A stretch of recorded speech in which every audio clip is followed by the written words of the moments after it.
जय हिंद everyone, I welcome you all to my YouTube channel English from basic by Nagendra sir. तो मेरे प्यारे बच्चों, एक बार फिर से मैं आपका स्वागत करता हूं अपने यूट्यूब चैनल पर। और आइए आज की क्लास करते हैं हम शुरू। जैसा कि पिछले क्लास में मैंने बच्चों आपको बताया टेंस के बारे में, टेंस क्या होता है, इसके कितने टाइप्स होते हैं और कुछ इंट्रोडक्टरी पार्ट था ये। और मैंने आपको ये भी बताया था, प्रॉमिस किया था, मैं आपको टेंस के दोनों तरीके को बताऊंगा।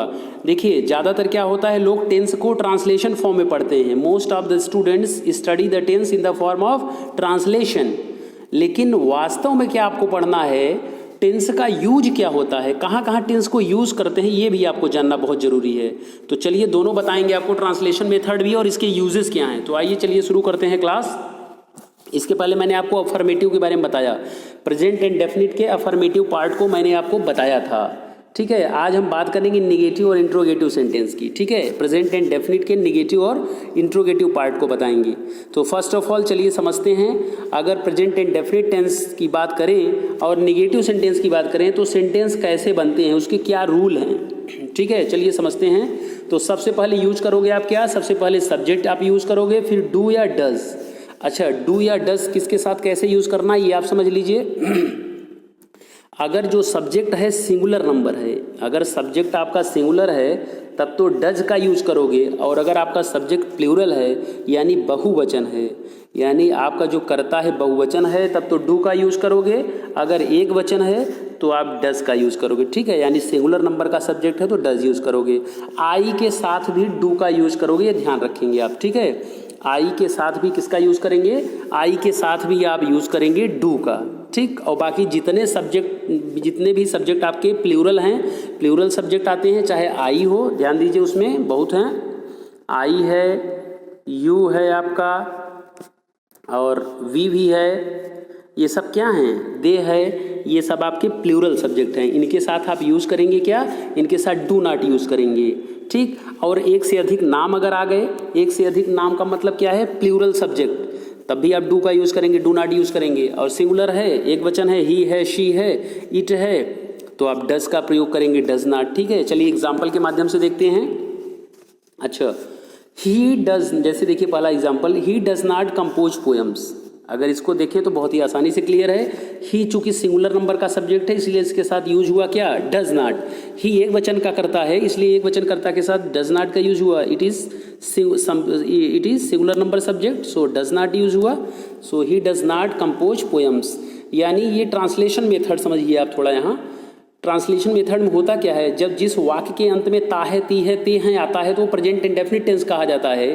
तो यहाँ अगर आप देखें, ही डज नॉट कंपोज पोएम्स, वहाँ कविताएं नहीं रचता है, वहाँ कविताएं नहीं रचता है। लास्ट में ता है, ती है आ रहा है कि नहीं, तो यानी अगर ता है, ती है आ रहा है तो प्रेजेंट इंडेफिनिट टेंस हो गया। अभी मैं आपको इसका यूज भी बताऊंगा, अभी तो ये ट्रांसलेशन मेथड आप समझ रहे हैं। ठीक है, तो इस तरह से ये हो गया। दूसरा सेंटेंस देखा जाए, we do not harm anyone. We do not harm anyone, हम किसी को नुकसान नहीं पहुंचाते हैं। ताहे ती है आ रहा है कि नहीं, और चूंकि यहाँ डू नॉट लग गया, क्यों डू नॉट लग गया, उसका कारण ये है कि जो सब्जेक्ट है वो प्लूरल है। सब्जेक्ट जो है वो प्लूरल है, यानी क्रिया जो करता है वो बहुवचन का है, वो जो करता बहुवचन का हो तो उसके साथ डू नॉट लगेगा, इसलिए यहाँ पर डू नॉट हो गया। अगला देखिए, you do not sing a song, आप गाना नहीं गाते हो। ठीक है, इसमें भी ताहे ती है तो हो आता है।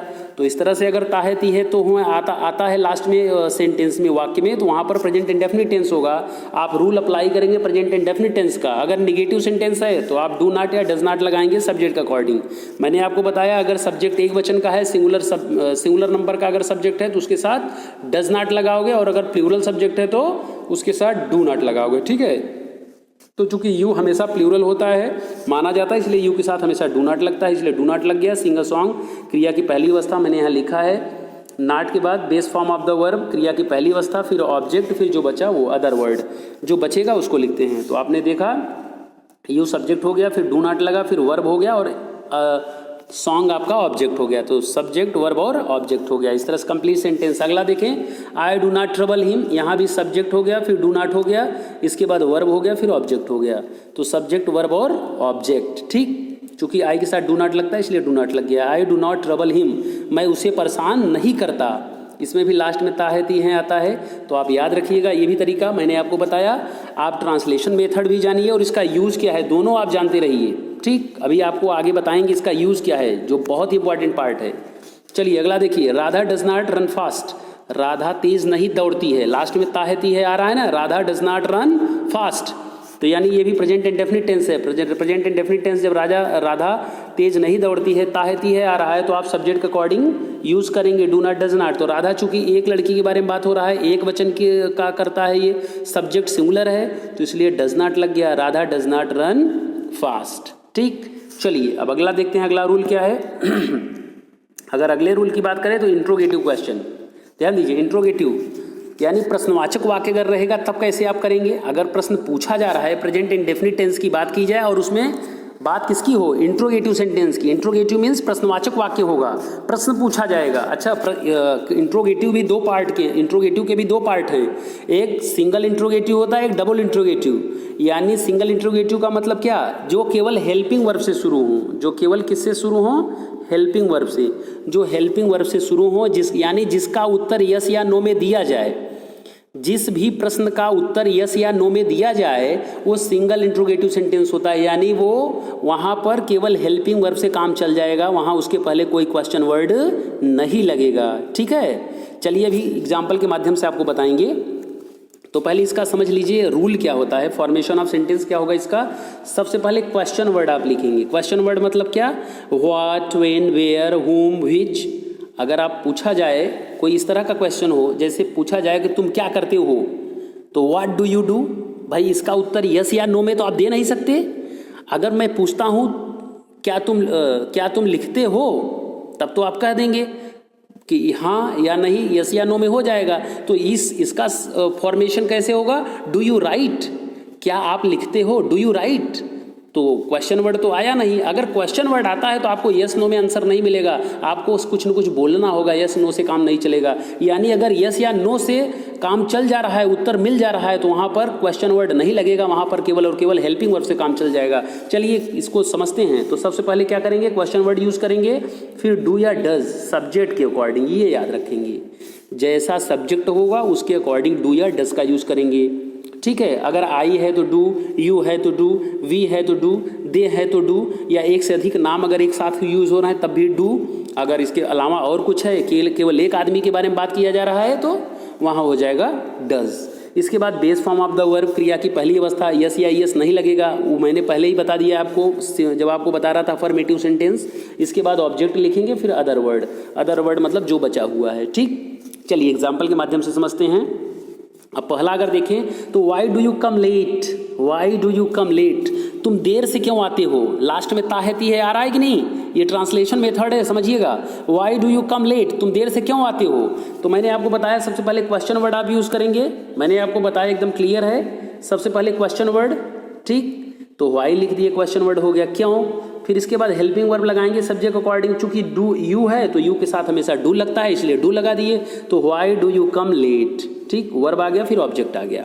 ठीक, अदर वर्ड है नहीं इसलिए अदर वर्ड नहीं लगा, और चूंकि इंट्रोगेटिव सेंटेंस है इसलिए क्वेश्चन मार्क लग गया। तो why do you come late, तुम देर से क्यों आते हो, तुम कहाँ जाते हो, वेयर डू यू गो, तुम क्यों जाते हो, वाई डू यू गो। ठीक, इस तरह से आप सेंटेंसेस बनाएंगे। अगला देखिए, where does she go daily. अब यहाँ पूछा जा रहा है वहाँ कहाँ जाती है, इसका भी उत्तर यस या नो में नहीं मिलेगा। जब उत्तर यस या नो में नहीं मिलेगा यानी कुल मिला के डबल इंट्रोगेटिव है, और डबल इंट्रोगेटिव है तो क्या करना होगा, क्वेश्चन वर्ड लिखना होगा। और क्वेश्चन वर्ड लिखना होगा यानी क्वेश्चन वर्ड के तुरंत बाद हेल्पिंग वर्ब लाना होगा।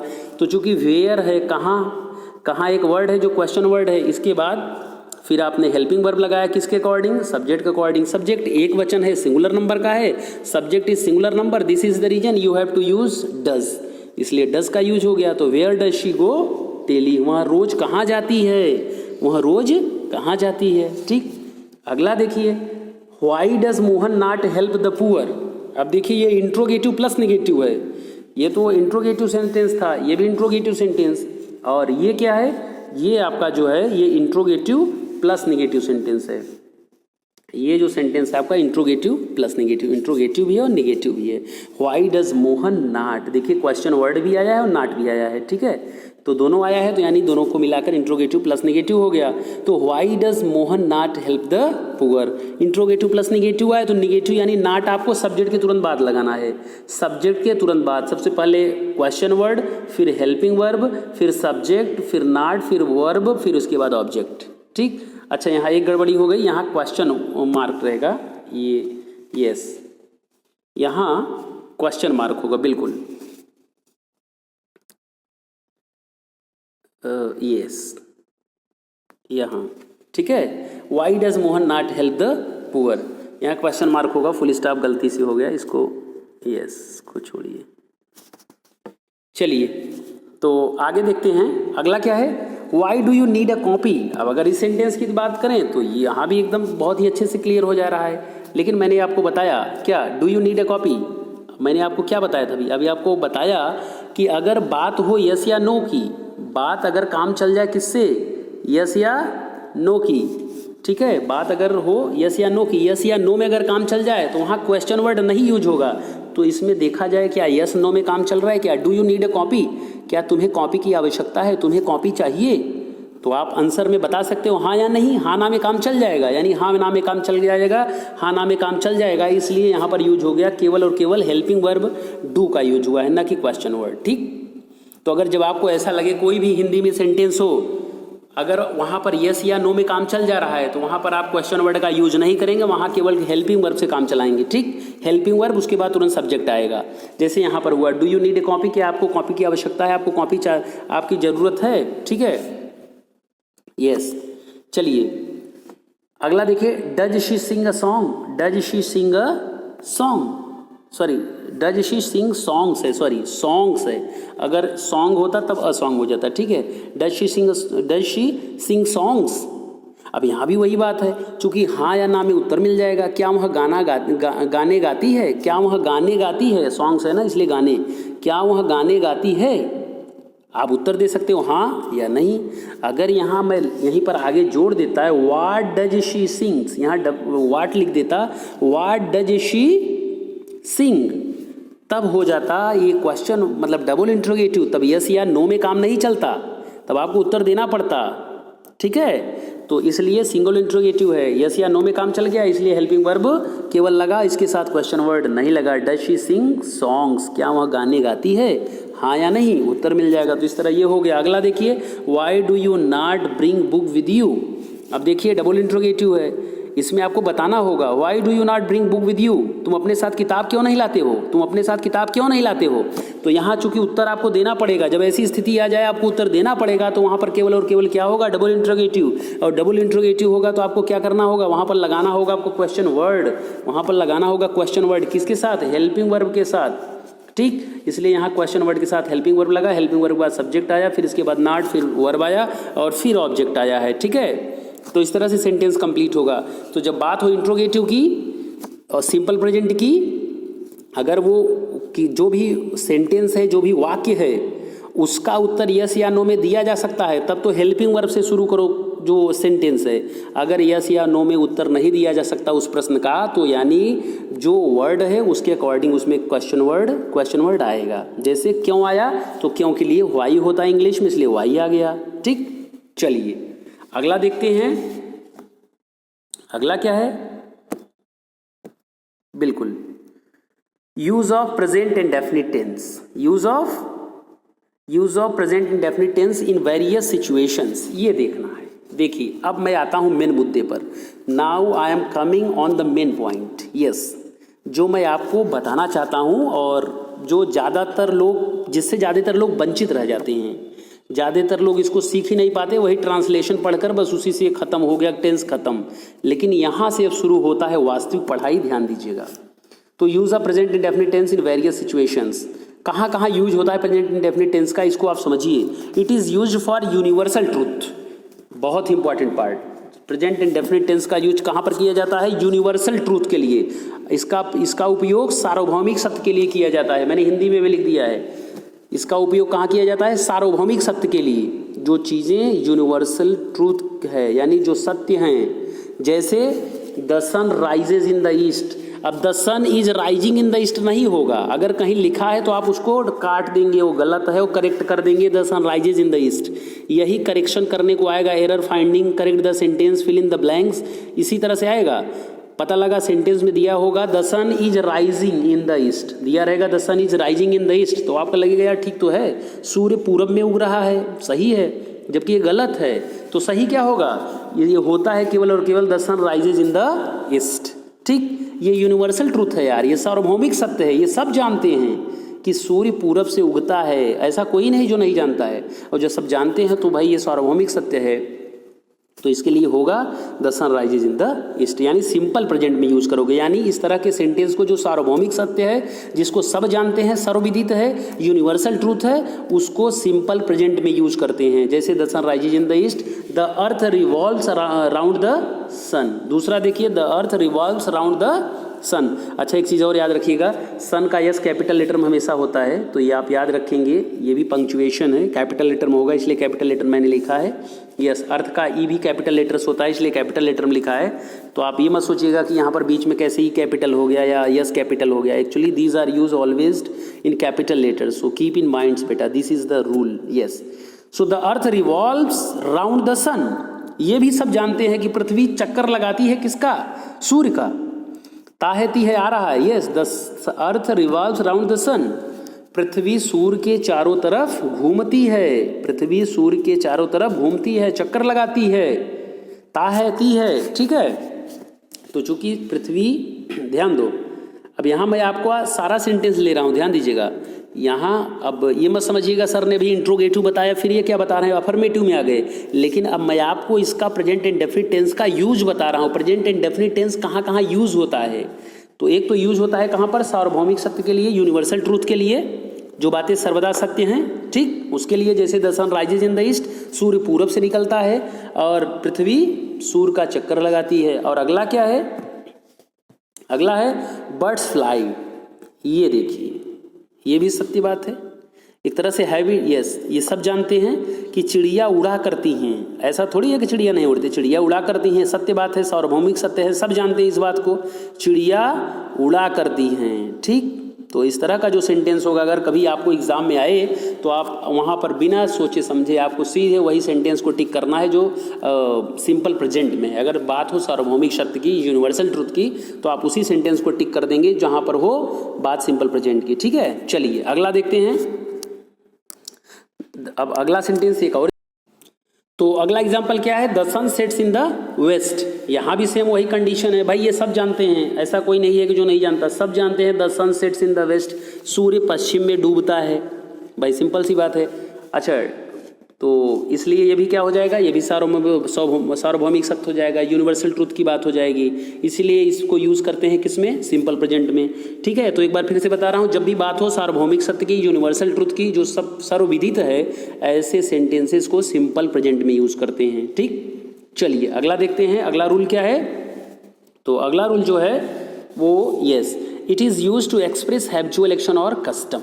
चलिए, बहुत इंपॉर्टेंट पार्ट क्या होता है, it is use to express habitual action और कस्टम। इसका प्रयोग कहाँ पर होता है, हैबिचुअल एक्शन, आदत व्यक्त करने के लिए यूज होता है। ठीक है, ध्यान दीजिए, जब भी बात हो किसी आदत की, जब बात हो किसी कस्टम की, जब बात हो आदत की, हैबिट की, तो क्या करते हैं यूज, वहाँ पर यूज करते हैं सिंपल प्रेजेंट की बात, वहाँ यूज करते हैं सिंपल प्रेजेंट, वहाँ यूज करते हैं प्रेजेंट इंडेफिनिट। जैसे एग्जाम्पल देखिए, I get up every morning at 6 o'clock।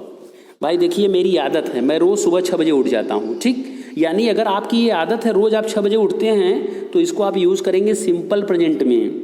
ये नहीं कि I am getting up daily in the morning at 6 o'clock, no, ये गलत हो जाएगा। I am getting up daily in the morning at 6 o'clock, ये गलत हो जाएगा। ये अगर आदत की बात है तो आप केवल और केवल सिंपल प्रेजेंट में यूज़ करेंगे, केवल और केवल प्रेजेंट इंडेफिनिट में करेंगे। ठीक है, तो जब भी बात हो किसकी, जब भी बात हो हैबिचुअल एक्शन की, तो याद रखिएगा वहाँ पर आप क्या यूज़ करेंगे, वहाँ पर यूज़ करेंगे केवल और केवल सिंपल प्रेजेंट की, यानी प्रेजेंट इंडेफिनिट टेंस की। ठीक, चलिए अगला देखते हैं, मोहन वॉक्स इन द इवनिंग। अब मोहन की ये हैबिट है यार, ये उसकी हैबिट है, रोज वॉकिंग करता है, कब, इवनिंग में। तो अगर उसकी ये हैबिट बन चुकी है, उसकी आदत हो गई है ये, तो उसको यूज़ करेंगे सिंपल प्रेजेंट में। ना कि और किसी और टेंस में, ठीक। We do exercise every morning, ये भी हम लोग की, ये हम सबकी हैबिट है कि we do exercise every morning. अगर ऐसी हैबिट बन चुकी है तो उसको सिंपल प्रेजेंट में यूज़ करेंगे, ना कि और दूसरे टेंस में। अब इसको ये नहीं कहेंगे we are exercising every morning, we are exercising every morning, ये गलत हो जाएगा सेंटेंस। अगर एग्जाम में आएगा तो ऐसे ही आएगा वी आर एक्सरसाइजिंग, तो आपको करेक्शन करना होगा। यहाँ होगा क्या तब, we exercise every morning, daily in the morning, और वट एवर इट इज़, आप इस तरह से लिखेंगे। तो जो हैबिट की बात है, जब भी बात हो हैबिट की, तो वहाँ पर सिंपल प्रेजेंट की बात होगी। When there is the matter of habit you will use that sentence into simple present only. Remember this thing, this is a very important rule बेटा। Okay, let us see the next rule. अगला rule क्या है, it is use to indicate a future event which is a part of what, a plan और arrangement. चलिए, ये देखो newspaper की का पार्ट है, कहा जा सकता है। न्यूज़पेपर में अक्सर आप ऐसे ही देखेंगे, और देखिए ज़्यादातर इसमें लोग गलती करेंगे, ज़्यादातर लोग गलती कर जाएंगे इसमें, मुझे पूरा विश्वास है। क्योंकि अगर आप नहीं पढ़ोगे इसको तो इसमें गलती करना स्वाभाविक है, कहीं कोई इसमें दो राय नहीं है, गलती आप नहीं करेंगे। चलिए पहले समझिए इसको।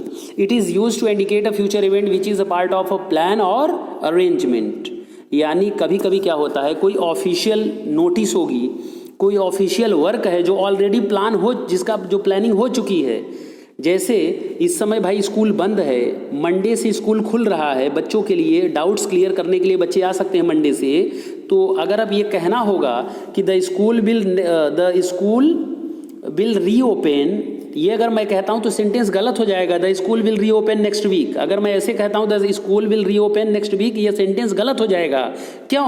क्योंकि मैं आपको बता रहा हूँ it is use to indicate future event which is a part of a plan और अरेंजमेंट। अगर कोई काम भविष्य में होने वाला है, ध्यान दीजिए, भले ये फ्यूचर टेंस की बात की जा रही है, भले ये फ्यूचर की बात की जा रही है, लेकिन चूंकि इसका अरेंजमेंट, इसका प्लान पहले ही बन चुका है। जब कोई ऐसा ऑफिशियल वर्क हो जिसका प्लान पहले ही बन चुका है, जिसका अरेंजमेंट पहले हो चुका है, भले वो फ्यूचर में होगा, लेकिन उसको हम लिखेंगे प्रेजेंट इंडेफिनिट टेंस में।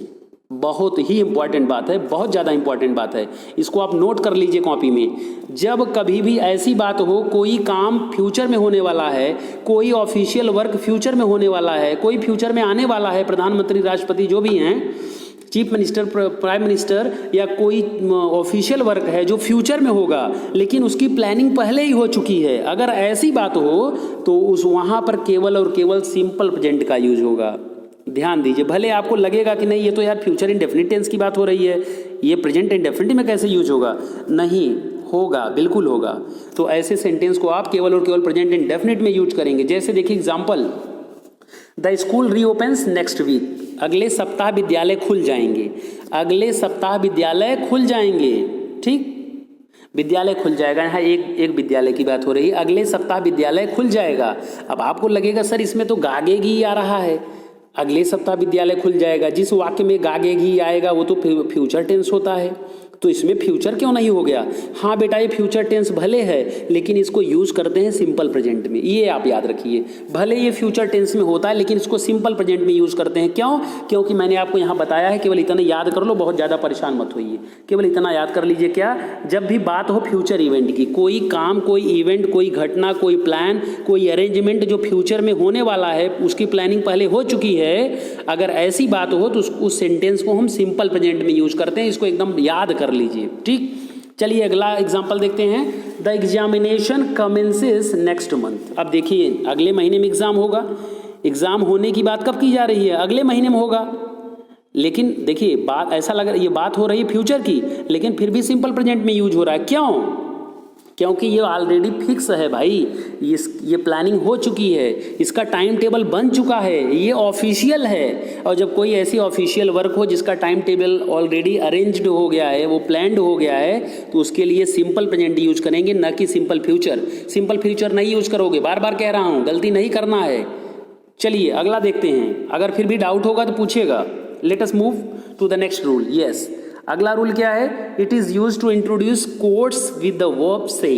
ये भी याद रखेंगे आप, इसका यूज कोटेशंस के साथ भी होता है। कभी कभी क्या होता है, देखिए जैसे हमारे बीच William Shakespeare, John Keats, Wordsworth, ये महान पोएट्स आज नहीं हैं, ये मर चुके हैं। लेकिन कभी कभी हम आप जब बात करते हैं, पढ़ाते हैं, जैसे मान लीजिए हम आपको पढ़ा रहे हैं तो क्या कहते हैं, कीट्स सेज, कीट्स कहते हैं। दोनों तरह से ये एक तरह से सही है।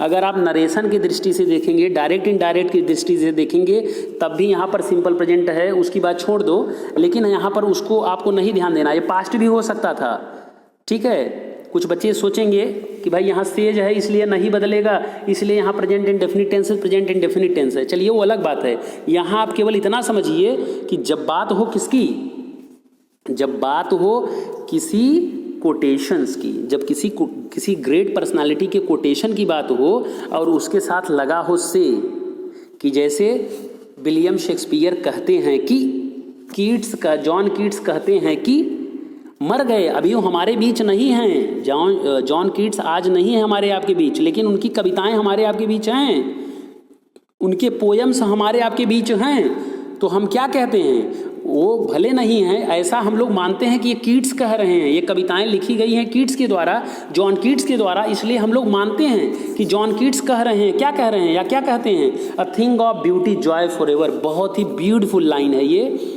और बहुत ब्यूटीफुल पोयम भी है ये। जॉन कीट्स, हमें याद आता है जॉन कीट्स की ये पोयम क्लास 12th में दिया गया है, क्लास CBSE बोर्ड के क्लास 12th में है। बहुत ही ब्यूटीफुल पोयम है। जॉन कीट्स पूरे अंग्रेजी साहित्य के एक ऐसे महान व्यक्तित्व थे जो केवल लगभग 25 साल कुछ महीने जिए, लेकिन ये आदमी 25 साल कुछ महीने की जीवन में अपने कुछ साल के ये राइटिंग कैरियर में जो साहित्य, अंग्रेजी साहित्य को दे दिया, शायद बड़े बड़े लिटरेचरिस्ट नहीं दे पाए। मैं सैल्यूट करता हूँ इस महान व्यक्तित्व को, जॉन कीट्स को मैं सैल्यूट करता हूँ। Really very great personality. मैं जॉन कीट्स के बारे में एक अलग वीडियो लेकर आऊँगा आपके लिए और डिटेल में बताऊँगा। चलिए अभी यहाँ पर देखते हैं। तो बेटा जब बात हो किसकी, जब बात हो किसी कोटेशंस की, जब कोटेशंस की बात हो किसी आदमी के, किसी ग्रेट पर्सनालिटी की, तो उसको सिंपल प्रेजेंट में यूज करते हैं और उसके साथ सेज रहेगा, ये याद रखिए। सेज मतलब जैसे John Milton says, William Shakespeare says, William Shakespeare कहते हैं। कहते हैं का मतलब क्या है, वो अपने कविता में कहते हैं, इसलिए हम लोग मानते हैं कि विलियम शेक्सपियर कहते हैं। जैसे जॉन कीट्स यहाँ कहे, जॉन कीट्स ने क्या कहा, a thing of beauty Joy for ever. ठीक, तो यहाँ पर सिंपल प्रेजेंट यूज होगा, न कि आप कह देंगे Keats said. John Keats said नहीं कहोगे आप, गलत हो जाएगा। जॉन कीट्स सेड नहीं कहोगे, जॉन कीट्स सेज। ध्यान दीजिए, यहाँ जो मैं बताना चाहता हूँ, जो आपको समझना है, John Keats says simple present में यूज करेंगे, ना कि कहेंगे जॉन कीट्स सेड कि जॉन कीट्स तो मर गए। अगर मैं कहता हूँ जॉन कीट्स सेज, तब तो ये गलत हो जाएगा। आपको लग रहा होगा कि सर ऐसा कह रहे हैं John Keats says, John Keats कहते हैं। जॉन कीट्स तो मर चुके हैं, एक पोएट थे इंग्लैंड के, लेकिन ऐसा नहीं है। जब बात हो किसी ग्रेट पर्सनालिटी की, कोटेशंस की, थॉट्स की, तब आप वहाँ पर सिंपल प्रेजेंट का यूज करेंगे। जैसे यहाँ लिखा गया है John Keats says a thing of beauty Joy for ever. यही तो कोटेशन है ना भाई, यही तो कोटेशन है। और कौन कह रहा है ये कोटेशन, जॉन कीट्स कह रहे हैं। तो जब बात ऐसी हो तो वहाँ पर होगा सिंपल प्रेजेंट। यस, चलिए अगला देखते हैं। अगर अगला देखो, अगला एग्जाम्पल भी, ये भी काफ़ी क्लियर करेगा आपको। Caesar says, cowards die many times before their deaths. The valiant never taste of death but once. कितनी एनर्जेटिक लाइन है। मुझे याद आता है वो क्लास 10th का क्लास, कभी जूलियस सीजर जो ड्रामा मैं पढ़ाया करता था। अब तो चूँकि सिलेबस में नहीं है, लेकिन बहुत ही, अगर टाइम, बहुत ही अच्छा ये ड्रामा है शेक्सपियर का। अगर टाइम मिले तो आपको ज़रूर ये पढ़ना चाहिए। बहुत ही एनर्जाइजिंग ये ड्रामा है। सीजर बोलता है, Caesar says Cowards die many times before their deaths. The valiant never taste of death but once. हो सकता है मेरे पुराने बच्चे अगर ये वीडियो देखेंगे तो कमेंट में ज़रूर हो सकता है मेंशन करें कि sir I recall the days of class 10th। तो बहुत ही अच्छी ये ड्रामा है बेटा, अगर आपको टाइम मिले तो ज़रूर पढ़ना चाहिए, बहुत अच्छा ड्रामा है। तो देखो, चूंकि ये बात है कोटेशंस की, सीजर कहता है, ये क्या कहता है सीजर, भले सीजर मर चुका है, सीजर नहीं है हमारे आपके बीच, लेकिन सीजर ने क्या कहा, cowards die many time before their deaths. कायर मरने के पहले कई बार मरते हैं, कायर मरने के पहले कई बार मरते हैं। The valiant never taste of death but once. लेकिन योद्धा जीवन में एक बार मरता है, वही लास्ट होता है। यानी कायर बार बार डरपोक होते हैं। कायर लोग, जो कायर हैं वो डरपोक है, वो बार बार मरेंगे, लेकिन जो योद्धा है वो जीवन में एक बार मरेगा, वही लास्ट होगा। सीजर कितना एनर्जेटिक भाषण देता है, कितना एनर्जेटिक सेंटेंस बोलता है अपनी वाइफ कैलिफोर्निया को। तो चलिए हम बहुत ज़्यादा इस पर नहीं बात करेंगे, क्योंकि बहुत ही अच्छी ये बहुत अच्छा ड्रामा है। कभी अगर टाइम मिला तो मैं आपको हो सकता है ये ड्रामा ही पूरा आपको बताऊंगा, पूरा ड्रामा मैं समराइज करूंगा। रोंगटे खड़े हो जाएंगे आपका, मैं विश्वास दिलाता हूँ, रोंगटे खड़े हो जाएंगे आपका सुन करके ड्रामा। इतना अच्छा ड्रामा है ये। चलिए अगला देखते हैं, अगला रूल क्या होता है। तो आप याद रखेंगे जो मैं बताना चाहता था। क्या बताना चाहता था? मैं बताना चाहता था कि अगर बात हो कोटेशन की, तो कोटेशंस का जब डिस्क्रिप्शन हो तो हमेशा वो सिंपल प्रेजेंट में होता है। जैसे यहाँ है सीजर सेज, भले सीजर मर चुका है, यहाँ सेड नहीं है, सेज है। ठीक, चलिए अगला देखते हैं। Rule number 4, it is used in clauses. चलिए, यानी सिंपल प्रेजेंट का यूज क्लॉजेज में भी होता है। क्लॉजेज आपको याद दिलाना चाहूंगा। क्लॉजेज मतलब कौन सा clauses? Adjective clause, adverb clause, noun clause आप पढ़े होंगे। Principal clause, subordinate clause. तो प्रिंसिपल और सबऑर्डिनेट क्लॉज में आप देखे होंगे। ठीक है, चलिए देखते हैं। मैं बताऊंगा आपको, क्लॉज का भी वीडियो बना के दूंगा। चलिए देखते हैं सेंटेंस में। यानी कभी कभी क्या होगा, 2 सेंटेंसेस होंगे आपके सामने, आपके पास 2 वाक्य होंगे। दोनों वाक्य एक दूसरे से जुड़े होंगे कंजंक्शन के माध्यम से। कंजंक्शन मतलब देखो, ये जैसे जो कंजक्ट करता है, जो जोड़ता है वाक्य को, जो वाक्य को जोड़ता है उसी को कंजंक्शन कहते हैं, कंजक्ट करता है ना। तो कभी कभी क्या होगा, 2 सेंटेंसेस आपस में जुड़े होंगे कंजंक्शन के माध्यम से, और दोनों सेंटेंस फ्यूचर को बताएंगे। Both the sentences will be indicating future event, future tense. Both the sentences will be indicating future tense. But आपको याद रखना है, जो ध्यान दीजिए, जो आपका सेंटेंस कंजंक्शन के साथ जुड़ा हुआ है, यानी आपको बहुत भागना नहीं है। जिसके साथ कंजंक्शन जुड़ा है वो वाला सेंटेंस आपका प्रेजेंट इंडेफिनिट टेंस में होगा, और जिसके साथ कंजंक्शन नहीं जुड़ा है वो आपका किस में होगा? वो आपका फ्यूचर इंडेफिनिट टेंस में होगा। ठीक है, एक बार फिर से बताता हूँ। जब भी बात होगी किसकी, कभी कभी 2 सेंटेंसेस आपस में आ जाएंगे और दोनों सेंटेंसेस फ्यूचर के बारे में बताएंगे। जैसे ये देखिए, if you come I will teach you. इसका मतलब ये नहीं होता कि इफ़ यू कम मतलब यदि तुम आते हो, ये नहीं होगा इसका मतलब। इसका मतलब होगा यदि तुम आओगे। ध्यान दीजिए, इसमें गलत कर जाते हैं बच्चे। यदि तुम आओगे तो मैं तुम्हें पढ़ाऊंगा, यदि तुम आओगे तो मैं तुम्हें पढ़ाऊंगा। अब आप बोलने में जब भी बोलना होगा, ज़्यादातर यही बोल देते हैं, if you will come then I will teach you. ये पूरी तरह से गलत हो जाएगा। अगर आप ऐसा बोलते हैं तो पूरी तरह से सेंटेंस गलत हो जाएगा, सब कुछ गलत हो जाएगा। तो आप ऐसा नहीं कहेंगे। अगर आपको कहना है यदि तुम आओगे तो मैं तुम्हें पढ़ाऊंगा, तो इसको आप ये नहीं कहेंगे if you will come then I will teach you, ये गलत हो जाएगा। तब सही क्या होगा? इफ़ यू कम, यानी जिस वाक्य में यदि लगा है वो वाला वाक्य सिंपल प्रेजेंट में होगा। जिस सेंटेंस में इफ लगा है उस सेंटेंस को सिंपल प्रेजेंट में लिखोगे, और जो बचा हुआ सेंटेंस है उसको सिंपल फ्यूचर में लिखोगे। यानी फ्यूचर इंडेफिनिट में जो बचा हुआ है और जिसके साथ यदि लगा है, यानी इफ लगा है, जिसके साथ इफ लगा है वो वाला सेंटेंस आप लिखोगे किस में? उसको लिखोगे सिंपल प्रेजेंट में, यानी प्रेजेंट इन डेफिनिट टेंस में। चलिए इसी तरह और भी सेंटेंस हो जाएंगे। यस, दूसरा सेंटेंस देखिए, if she does not work hard she will fail. अगर वहाँ कठिन परिश्रम नहीं करेगी तो वहाँ फेल हो जाएगी। ध्यान दीजिए, दोनों फ्यूचर की बात कर रहे हैं। ये भी सेंटेंस, एक सेंटेंस ये हो गया, एक सेंटेंस ये हो गया। ये कह रहा है अगर वहाँ कठिन परिश्रम नहीं करेगी, ठीक, तो क्या होगा? फेल हो जाएगी। ठीक, दोनों फ्यूचर टेंस में है, लेकिन दोनों फ्यूचर टेंस में यूज नहीं हुआ है। एक में तो विल का यूज हुआ है, लेकिन इसमें विल शैल नहीं यूज हुआ है, इसमें सिंपल प्रेजेंट यूज हुआ है। क्यों?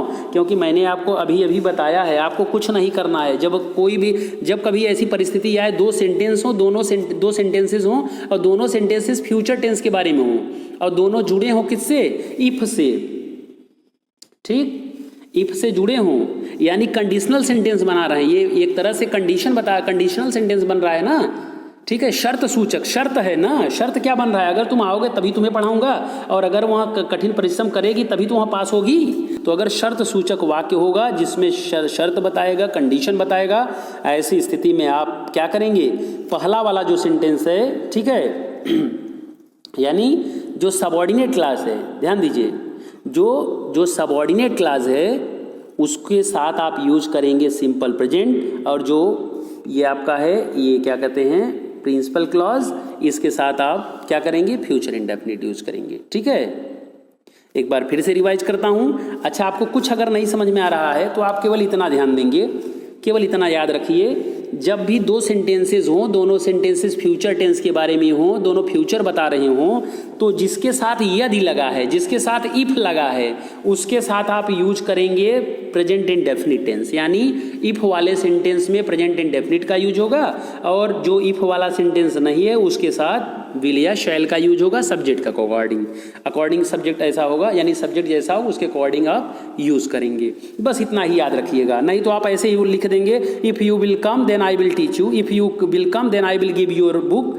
If you will not come then I will not give you your book. ये गलत हो जाएगा, ये सही नहीं है। If you come I will teach you, if you come I will give your book, if she does not come I will not give her book. If she does not कम, ना कि if she will not come, if she does not come I will not give her book. अगर वहाँ नहीं आएगी तो मैं उसका किताब नहीं दूंगा। भले हिंदी में बोलने में लग रहा है कि यदि वहाँ नहीं आएगी तो मैं उसका किताब नहीं दूंगा, लेकिन आप इंग्लिश में फ्यूचर में नहीं लिखेंगे। हिंदी में बोलने में लगेगा कि ये तो दोनों सेंटेंस फ्यूचर में है तो फ्यूचर टेंस लिखा जाएगा, लेकिन ऐसा बिल्कुल नहीं होगा।